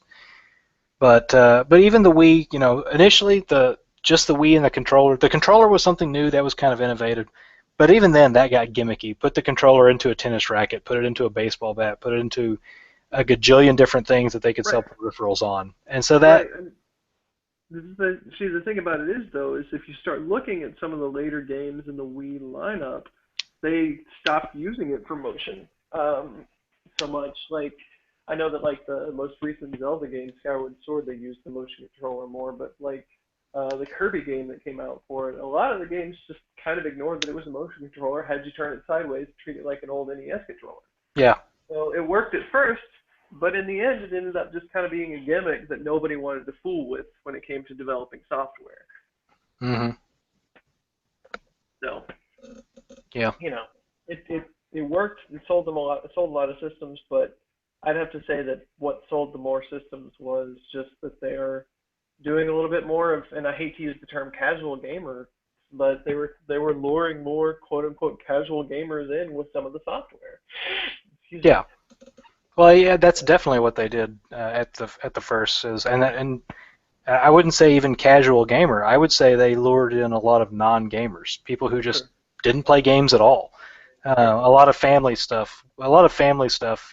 That parents could play things with their kids, and that kind of got in. I think that's really what they were going for was to draw in the whole family. Right. Yeah, it is. It was. Because once you get them hooked, then they can't walk away. That's right. That's how that works. But I really, I definitely do. I think Nintendo needs to kind of watch its steps for a little while. Um, don't go too crazy. Make a little money, and come out with some good, solid titles. Use that money for software instead of hardware upgrades. It's not really the word, but you know what I'm Well, getting at. I've actually wondered if, especially now with them going mobile, I've actually wondered how well could Nintendo do if they got out of the console market and focused entirely on the not mobile gaming, but just the mobile market, the Nintendo 3DS, the handheld market, and now into mobile gaming. I've wondered how well they would do even with just that. I wouldn't want them to go that way. I'm interested to see what this new console that they've got coming that they're not going to talk about until at least 2016. um, I'm interested to see what they do with that, and I'm putting down the money this year for a Wii U because I'm getting Star Fox. Damn it! I I I told a buddy of mine, look, if they want me to buy a Wii U, all they gotta do is say they're coming out with a Star Fox and a Legend of Zelda, and at that Well, you point, knew one of those was going to happen from day one. I mean, come on. What yeah, console has not had a Legend of Zelda in Nintendo's lineup? yeah, that's true. Uh, Even though sadly the Zelda for Wii U has now been officially announced as being delayed. Yeah, that's how the world works in video games. Yeah, You get well, used to it. I would like Nintendo to stick with the tried and true statement of a delayed game is eventually good, but a bad Right, game is forever bad. Even though all the other developers have decided a bad game can be patched, right. I'd Yeah, prefer Nintendo continue to stick with that old train of thought. That old philosophy works better in my opinion. I agree. And I think actually right now they can take their time because the Wii U may not be doing so good, but they've got to be making money hand over fist on the amiibos. They're making money hand over fist on the new 3DSs right now. That yeah, both the new 3DS and the amiibo. I'm actually my plan is to get a 3DS, a new 3DS, and a Wii U at the same time later this year. Yeah, I'm gonna probably get a new 3DS eventually. I have the 3DS that was given to me for Christmas. I guess it was a year ago Christmas. That had the um, Zelda game on it. The hmm name eludes me all of a sudden. I don't know why. Link Between Worlds.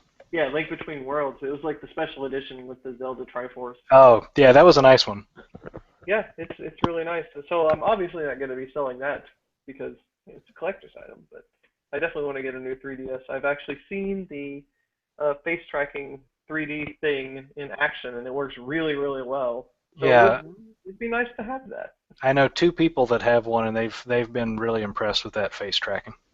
Yeah, I didn't expect a whole lot. I never used the 3D on my current 3DS because it's such a hassle to deal with, but I could definitely see using it on that, which kind of opens a new area for developers for the 3DS. They can actually start using that as a necessary part of the game rather than oh, that's kind of a neat, now I'm going to shut it off so my brain doesn't hurt anymore feature. Nice. All right, let's move on to this next little detail here. So have you? I forget. Were you ever into any of the Metal Gear Solid games? I own the collection. I believe there's three. So I guess I could say, yeah, a little. You own them, but have you played them? Only up to four. Fair enough. So have you heard about the news with Konami and Kojima? They're parting ways, Yes, they're parting ways. uh, which is interesting considering he was supposed to be involved with the Silent Hills project, which is Yeah. another Konami project. So I'm Mm-hmm. interested to see how that plays out for that because the demo that I saw of Silent Hills made me wet my pants a little bit in excitement. Yeah. Well, it's from what I've seen, it's interesting more so that Kojima's actually made statements suggesting that he's not leaving Konami, he's leaving the industry. I have missed that. He's supposedly as now again that and I'm pretty sure that I read this not on April 1st, um, or actually it may have been on April 1st. Let me double check that. Now I'd Uh, heard well before April 1st that he was talking about like being done with Konami and yeah, being he's definitely leaving. He is definitely leaving Konami. okay. But no, it looks like leaving the game industry was on April Fool's, so forget that part. But yeah, he is definitely leaving Konami. The reason I brought this up was the last article I saw on it was, and apparently this is very bitter. This is not going over well. The original news that I saw was that basically it kind of started to stir up some questions on Reddit when they started noticing that his name was being taken off of websites. His team's website had been shut down and was redirecting to Konami. Konami was playing it off as basically they're restructuring from a headquarter focus, blah blah blah. And then later it came out that Kojima is officially going to be done after Metal Gear Solid 5 into this year. But apparently, like they're no longer full-time employees. They've all been changed over to contractors. They've been cut off on some of the communications that they're able to use internally. Uh, Kojima's still been saying basically, I'm still dedicated. We're still finishing Metal Gear Solid 5, and I don't have any reason to think they wouldn't. It's coming out in September. They're really at the final testing phases at this point. They're not really in depth. But the thing that got me was this article that came out. It was reported on nerdburglars.net on March 21st that Kojima has been, in this long partnership with Konami, but after this month of tension and this game developer announcing his departure, over the past few days, it seems the partnership has been growing ever more bitter as Konami removes Kojima's name from all past Metal Gear Solid titles, which that was what people had been noticing. Metal Gear Solid 4 or 5 no longer said a Kojima Productions game, or a Hideo Kojima game was no longer on there, and they've been pulling it from websites. For fans of the series, this has become a stressful event as future games like Silent Hill are now in question. Today, the relationship got even worse. Kojima's infamous birthday party at the Pizza Panda is going to have one less person on the guest list, as Kojima was officially uninvited by Konami from the event. This Wait, news what? comes only. So they're apparently having a birthday party for Kojima at the Pizza Panda, and Konami uninvited Kojima from his own birthday party. That's are we children? Yes. I'm not playing with you anymore. I could just see this discussion. Hideo, we can't be friends anymore. Oh, why? Because you're not making games for us. But I like my job, kind of. You can't come to your birthday party. But Sorry. don't you understand that it's my birthday party? Too bad. Bye. But who's gonna go? Jerks. I'm hoping, there's a little part of me that kind of would love to find out that in actuality this whole departure was actually amicable. They came to agreement, they came to terms, and then Kojima, in true Kojima fashion, said, let's troll people on me leaving. Right. Knowing him, I could totally see that. I could see him going into a like an office for someone at Konami and saying, let's say you've uninvited me from my own birthday party. Oh my god, that sounds amazing. And so there's the part of me that would like that to be true, and if it were, then what more will he do in the coming months? Yeah. But more importantly, Silent Hill. What's going to happen with that? I think that's...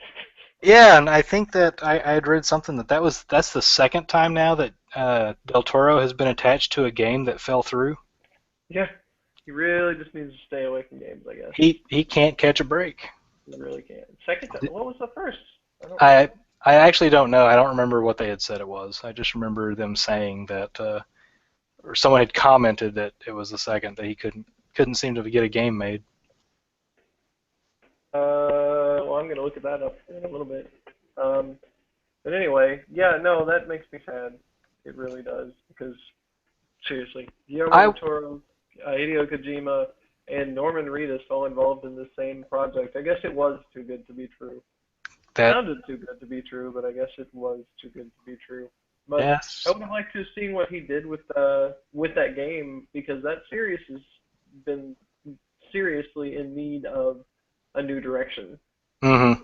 So, Yeah, it's been floundering. for quite some time. I mean, obviously somebody's still buying them because they keep making games in that series, but it's been, yeah, yeah, Yep. bad. So let's move on to your article and let's recap the April Fool's 2015 April video game joke Fool, roundup. JK. So yeah, I don't know most of these because I avoided the internet entirely on April 1st, except for a couple. Just because I knew that they were going to be April Fool's jokes, I wanted to see what they came out with. I did see the Pac-Man on Google Maps. That one was good. I liked it. I tried playing a couple times. It was the place that I ended up choosing was harder than any Pac-Man actual level could ever be. Right. Primarily because you'd go off the map on the right and there was no clue where you were actually going to come out. Like it made no sense where had you come out. And there was this one little spot where it would come up and I needed to go right, but right wouldn't go right, up wouldn't go right. There was just no way to get over there. Pac-Man did not recognize where I wanted him to go. Right. Just not gonna happen. Yeah, I think really the Pac-Man one is the only one that I really knew about. Um, a lot of the stuff that now that I'm looking at the list, I don't really play any of these games, or so. I like this. I didn't hear about it, but just seeing the silhouette, I like the Phoenix Wright Ace Attorney with dogs, because that's the outline of Sherlock Hound from an old anime. Oh, really? That's Yeah, funny. I thought never that was seen amusing. that. I didn't care for the Phoenix Wright series personally. I just couldn't get into them, but that's a discussion for another time. Um, I never played them. I bought the trilogy on my 3DS, and I played part of the first game in the series. Hmm. Um, it just didn't really catch me, but excuse me. I didn't like the gameplay. I just didn't really see why people liked it. But I guess that's a good thing that somebody did or not. I don't know. I can't Well, defend it. if nothing else, it gave us objection. Yeah, that's true. I mean, there were some memes that came out of it. That's great. But Most definitely. really, anything that comes up with a meme that a meme happens from is a good thing, I guess. But Then in that case, you should have been following GamerGate. apparently, The memes have been many. the memes have been. So Uh, I saw the one about the Tinder app for World of Warcraft, which the saddest thing about that is it wouldn't actually surprise me for something like that to go in, since they've integrated Twitter into the game. They've made it where you can take selfies in the game. we all remember that. We remember that all started with EverQuest and the pizza. I'm just saying. That is true. There was Slash Pizza in EverQuest, but that had purpose. Damn it! It brought me food. That's Sadly, true. I played EverQuest. I never actually got to use the Slash Pizza. That's a shame. I I don't know. even really know how it worked. I assume that you just had like a thing hooked to your account. But anyway, I think but you just type slash pizza and it just it basically alt tabbed out of the game and brought up Pizza Hut's website. oh, well that works too. So the rest of these I didn't recognize anything. I saw the PlayStation Flow, the whole playing underwater sort of thing. Um, Yeah, I didn't watch too much of it. Now the one I think this one I think will piss people off though, the Steam powered gaming console. I thought that was Um, kind of sweet. not that it actually runs on Steam, but the fact that the way it looks, there are people that would love to have that as an Yeah. actual console box. Oh, I have to wonder like how many people have tried recreating it thus far. I mean, it's only April 5th now, but I'm sure that people are Oh, already working on it. oh yeah, just like somehow designing a case to put your system inside, basically, or Oh even yeah. just a PC case designed to look like that. I mean, Mm, there are PC cases that are designed to look like the whole steampunk design. right. Razer's Project McFly, I didn't hear about that one. No. I don't, see, maybe this was a bad article. Yeah, I'm well, man, surprised though that there was no Half-Life 3 anything this year. That's been the go-to. the go-to every year for April Fool's jokes, but there was nothing this year. The World of Warcraft patch notes are usually good every year, and this year was pretty good. I did like a lot of them. particularly, and this is just it works for any MMO. You don't have to have played WoW, but uh, this whole thing about the loot option having been changed. There's 4 distinct loot choices. There's Master Looter, which is how it's always been, Submissive Looter, Passive Aggressive Looter, and MS over OS. No different than Master Looter, but everyone keeps asking for it. So here you go. Knock yourselves out. I don't get that one, but okay. The passive-aggressive looter is the one that I liked. The raid leader agrees to divvy up loot more or less fairly, but will make catty comments about how this raid group will give loot to just anyone. Warcraft the movie, the game, the movie. So there were also some other things I liked in here. The general ones were pretty good. We accidentally put the dance studio back in the game for a little while, but it's been removed again. That was a close one. So that was a feature that was, I think, supposed to be in Wrath of the Lich King. No, Cataclysm, I think.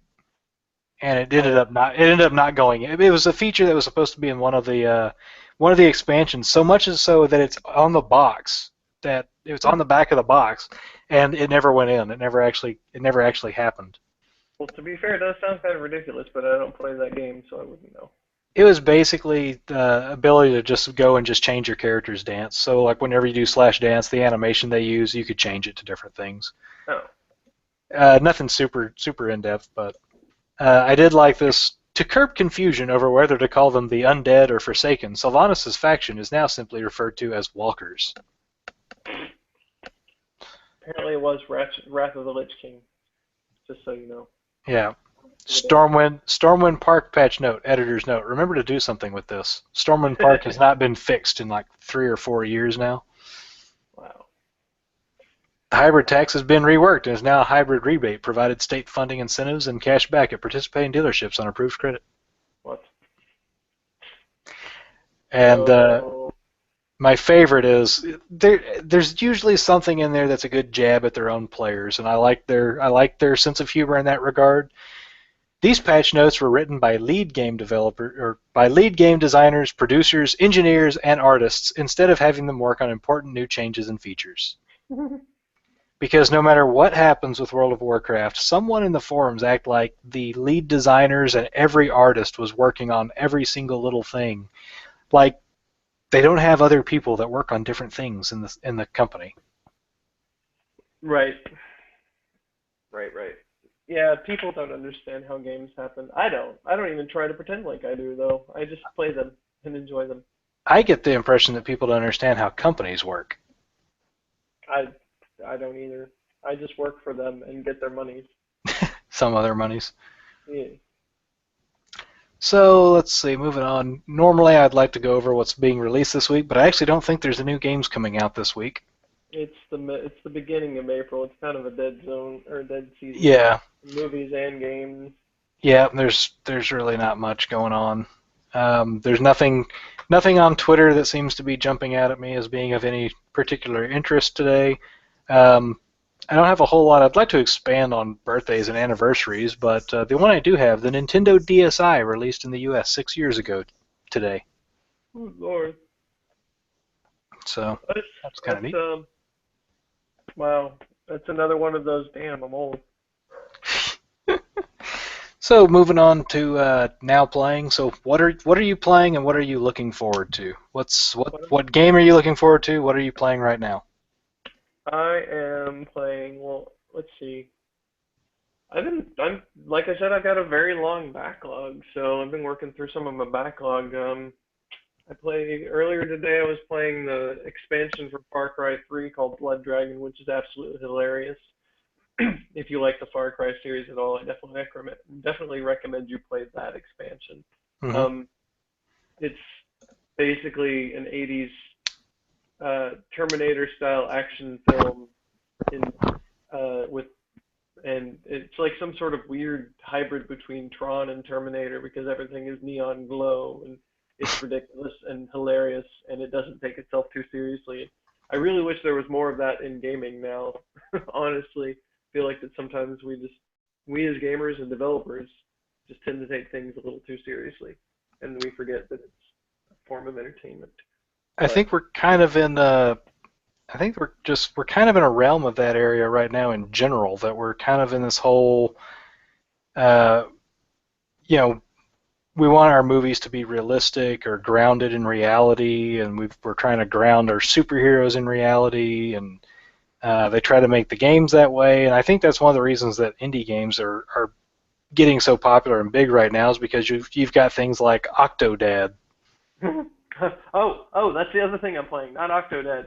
Goat Simulator. Oh yeah, yeah. I think I've I've been playing the crap out of some Goat Simulator. That's for sure. I've been really thinking of trying that out. You really should. It's a riot. It's a lot of fun, and it's stupid fun. And you don't really you go in with if you go in with no expectations, then you'll be very pleased because those expectations will have been met. But it's a lot of It's kind of how I approach most movies these days. right. But That's how I approached X-Men First Class, and it worked. That's how I'm going to approach Batman v Superman. there you go. I liked First Class. I did Anyway. too, but I went in with no expectations. Oh, okay. I Well, came out after, I came out liking it, so oh, okay. After X-Men 3, no one can blame you. that's right. But let's see. That's basically. I haven't really played them a lot this week. What am I looking forward to? I don't really have anything that I can think of off the top of my head. The next Steam sale, really. Yeah. Now that I have a computer that I can actually play a lot of the games on Steam, I'm sure ready for that summer sale. Yeah, whatever Steam offers that can take your money. Pretty much. Fair enough. How about you? So I finished off Inquisition a while back.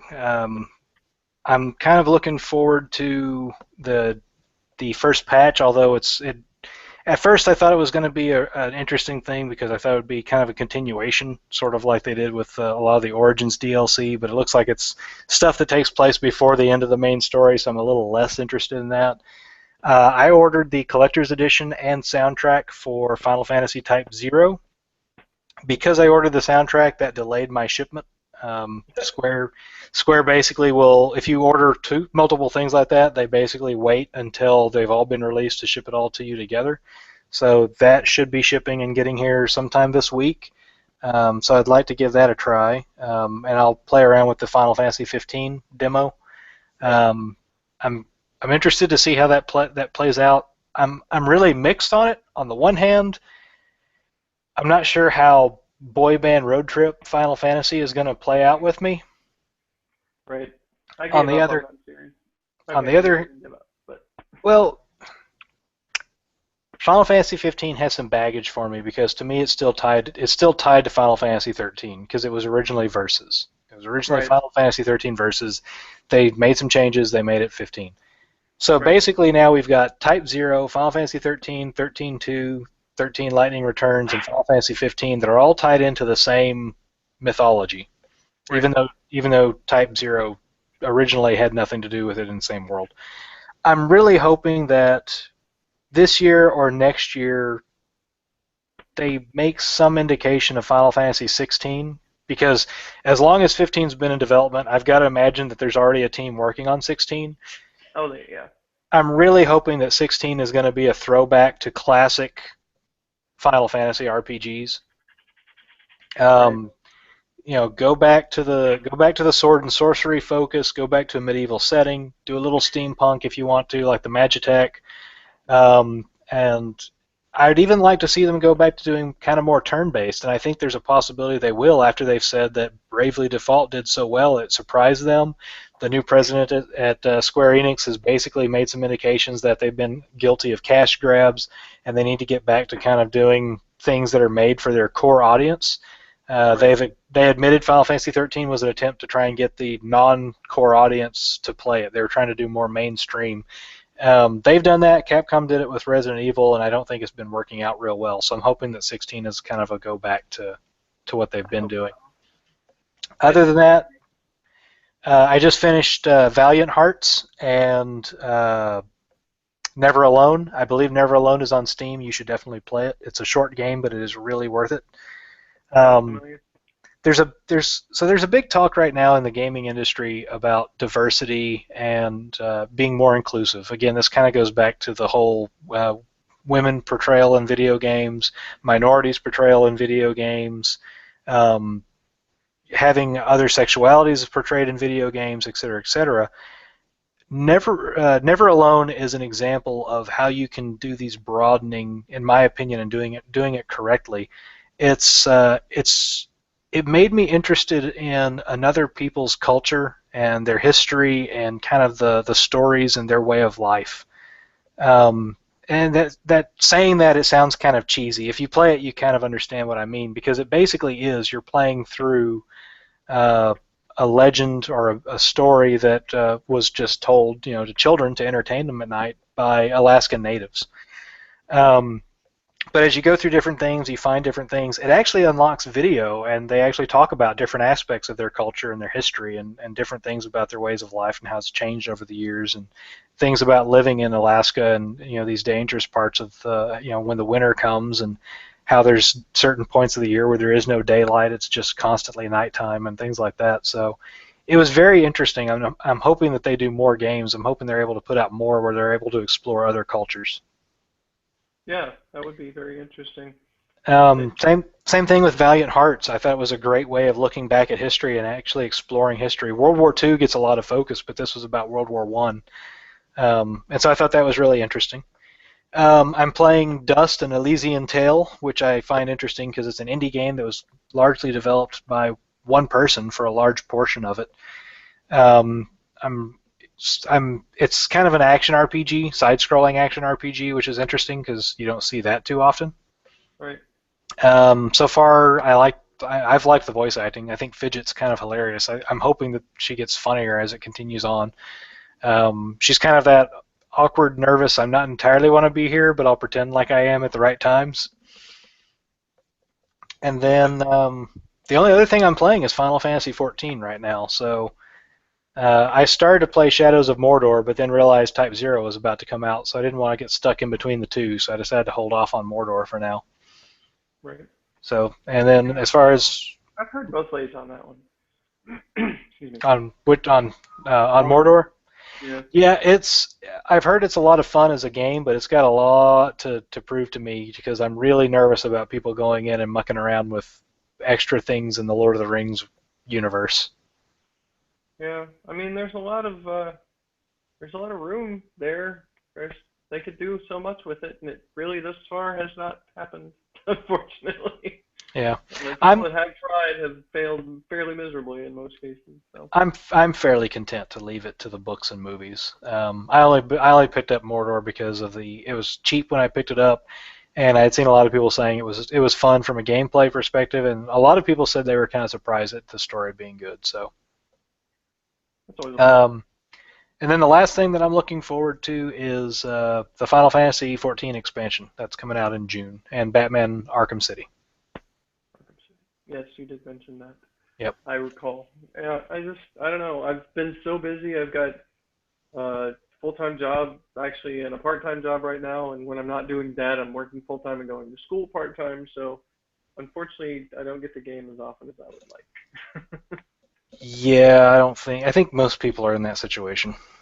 Yeah, So, but that's why I have to be very picky about what I get. And I yeah. normally don't buy. I don't generally buy games anymore on day one, unless it's like an HD re-release of a game that I already like. Which there That are plenty of. Yeah, yeah, which I'm kind of okay with. But I'm on, I'm on the fence. There's part of me that's like, come on, guys, let's start making new games. But at the same time, I'm like, oh, but that game was really good in the first place, and I kind of want to play it again in HD. So, well, not only that, but the new games they are making are not great. So it's like, all right, well, yeah. At the same time, though, I kind of wonder. Think about PlayStation 3. When the first games come out, they're not that great, and it takes a while for them to get used to the systems and all that. right. I almost wonder if being able to go in and even just do these HD re-releases gives them a way to play around with the architecture to get used to making new games. And I don't know if that's the fact or not. I'm just kind of throwing out and spitballing. I wonder if that's a possibility. I would say yes initially, but I mean, there's still games that are coming out now. Like they just recently released the Kingdom Hearts 2 and Mhm. the Type Zero, like you were talking about, was Mhm. originally a PSP game, I think, or PS Yep. Vita, one of the two. PSP. Now it's just cash. Let's be honest. But initially, maybe that was the case. Yeah. Well, like Last of Us probably didn't take much. It was probably designed more with that level in the first place. Yeah. But now I've even heard, and there's even rumor that by the holiday season that they're going to release Batman Arkham Asylum and Arkham City in HD for PS4 and Xbox One. Which, if they do, I will sell off my PS3 copies and pick that up so I can have all three of them on one system. Hmm. Because I'm a sucker. That's true. Yeah, Yeah. total sucker. So we're kind of reaching the end of our time for today, but I wanted to touch on one last little thing. I kind of got a section on here that I'd like to kind of wrap up each day with what I call a segment that is, I don't want to live on this planet anymore. And normally this is kind of an area for stupid stories or the dumbest comments. If anyone ever hears this in the future, they're going to know what I mean when I say full Macintosh. But this one's not entirely that. This one's just more of a what? And this is something I just saw IGN post today. Hasbro is developing a new live-action movie. Paul Feig is eyed to direct it. After the success of the Lego movie, Hasbro is hoping to recreate some of that magic, partnering with 20th Century Fox to develop a live-action film based on Play-Doh. But Play-Doh. People will pay money for this. That's the saddest part. They will see the Play-Doh movie. Unlike the animated Lego feature, which is already poised to spawn multiple sequels and spin-offs, the Play-Doh film will reportedly be live-action. How do you... We already failed with Battleship. Was it a failure, though?